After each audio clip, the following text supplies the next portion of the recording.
Ella es la directora ejecutiva de Educación 2020, Alejandra Arratia. Buenos días, Alejandra. Hola Marcos, Marcelo, ¿cómo están? Espero tener tantas palabras nuevas como generaron la expectativa, ¿no? No, bueno. Lo único que tenemos es exégesis. Pero por el momento. Es la palabra del día. Por el momento. Bueno, es una buena palabra. Es una buena palabra. Alejandra, Educación 2020 nace hace ya... Cuando el 2020 era una cosa lejana. Era el futuro. Y vamos a cumplir 14 años. Claro. Estamos en nuestra adolescencia. Exactamente. Ya. Y era una meta, ¿no? El 2020 era una fecha que había que... esa era la idea, llegar en ciertas condiciones. ¿Cuál es el balance que se hace sobre eso? ¿Cómo lo ves? Sí, de hecho la meta en un inicio fue planteada como que al 2020 el 20% de las escuelas más pobres de Chile tuvieran la misma educación que el 20% de las escuelas más ricas en Chile. Claramente y lamentablemente, por cierto, ese meta así en esa formulación, digamos, no la hemos alcanzado como país. Sin embargo, nosotros creemos desde Educación 2020 que efectivamente han habido avances importantes. Y bueno, hicimos un poco esta revisión, el 2019, 2020. Nunca pensamos que el 2020 iba a ser un año como fue en términos de cuestionar el sistema educacional como había sido hasta antes, ¿no? El 2020 fue el año que estuvimos casi completamente con las clases presenciales suspendidas y de alguna manera un cuestionamiento bien profundo al tipo de educación que queríamos. Y lo que nosotros analizamos es que se han hecho avances bien sustantivos como en la estructura del sistema educacional. El país ha dado pasos importantes, pero falta mucho todavía.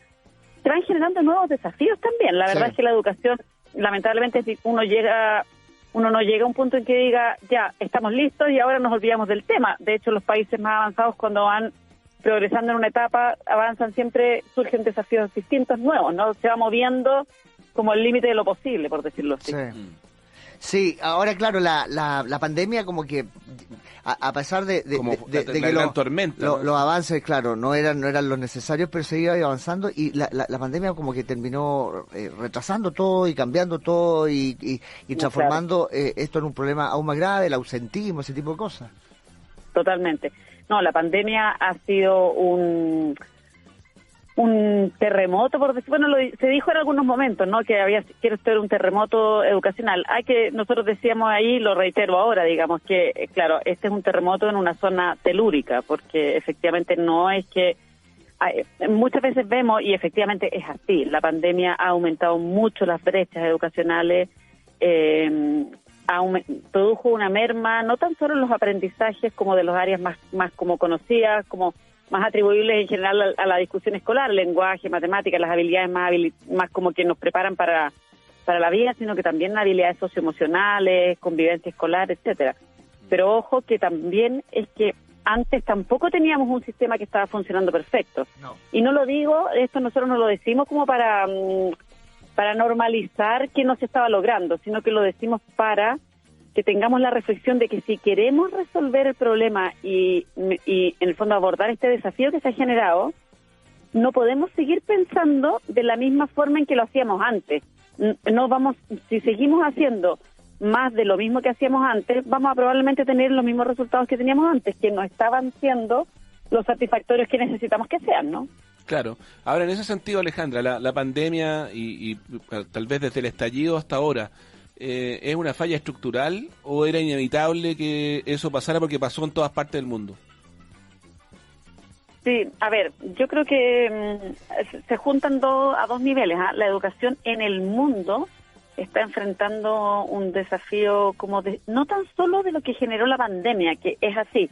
La pandemia como que de alguna manera cuestionó a un sistema que no estaba preparado para eso. Pero desde antes, y hay harta reflexión en eso, de hecho este jueves se entrega un libro de la UNESCO de una reflexión como de reimaginar el futuro de la educación, pensando un poco en esa transformación que se requiere, ¿no? Desde antes la educación venía enfrentando ese desafío en términos de que los desafíos del contexto mundial han cambiado. Tenemos crisis de profundización de las democracias, crisis de la institucionalidad democrática en muchos países, crisis migratoria, tenemos todo el tema de lo que se ha llamado la cuarta revolución industrial y los desafíos que eso implica para la escuela. tenemos el calentamiento global, con el cambio climático que está desafiando quizás como nunca antes nuestra permanencia en el planeta, así de fuerte es lo que estamos diciendo, ¿no? Y la educación muchas veces ha sido lenta para adaptarse a estos nuevos requerimientos y sigue funcionando un poco como funcionaba hace 100 años, ¿no? No quiero decir en todos lados, porque efectivamente hay experiencias de innovación y de transformación profundas muy potentes que están ocurriendo, pero estoy pensando como a nivel más a escala global. Y esas transformaciones han sido lentas. Entonces, también la pandemia de alguna manera nos hizo como... Nos removió el tablero, claro, y nos hizo repensar eso, y nosotros creemos que es una oportunidad.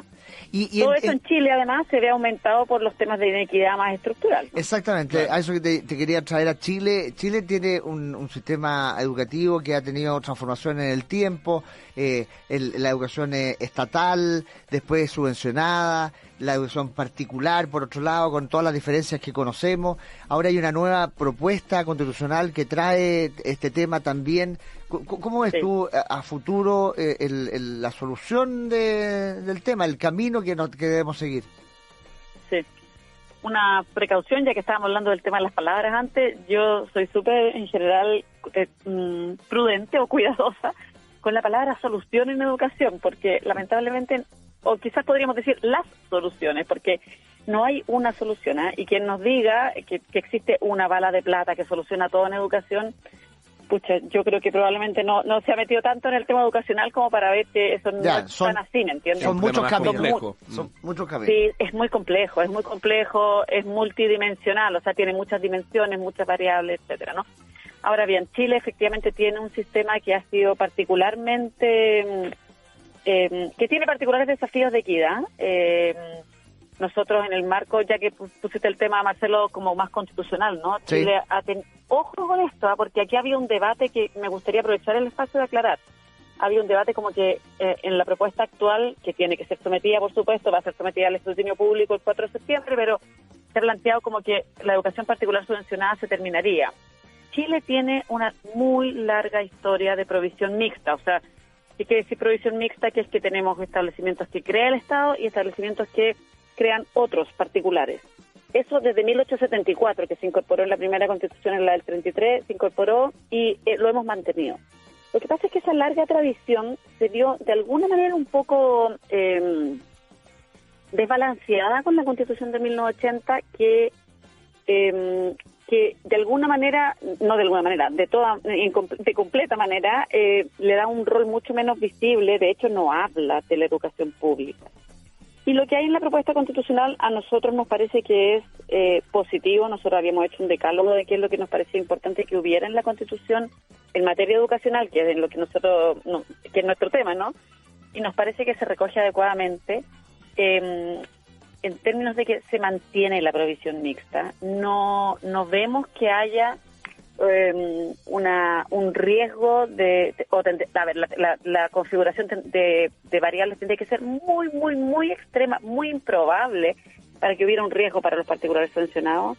Se consagra la libertad de enseñanza, se reconoce que el Estado tiene establecimientos creados por el Estado y otros establecimientos que son reconocidos por el Estado. Por lo tanto, nosotros creemos que el cómo está redactada la propuesta en materia educacional es muy positivo y ayuda a avanzar en el resguardo del derecho a la educación.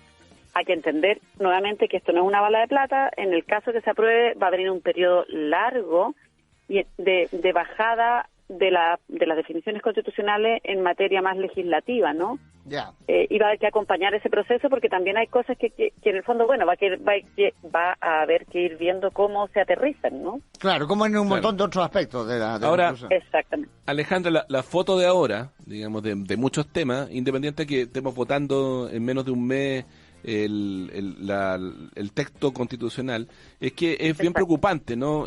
La foto que tenemos ahora, no solo en educación, también en pensiones y en muchos temas, es bien sistémico, sí. Pero en temas de educación tenemos profesores que están agotados, ausentismo escolar, tenemos una prueba SIMSE que se va a dar en un año en donde uno dice, bueno, el termómetro va a marcar que tenemos fiebre, digamos, ¿no? Ya lo sabemos. ¿Cómo ves la foto de hoy? Sí, mira, la foto de hoy efectivamente es preocupante. Tú dijiste, Marco, dos cosas súper esenciales que están pasando, el tema del ausentismo y el tema no tan solo del agotamiento por cierto, de los profesores, los equipos, los asistentes de la educación.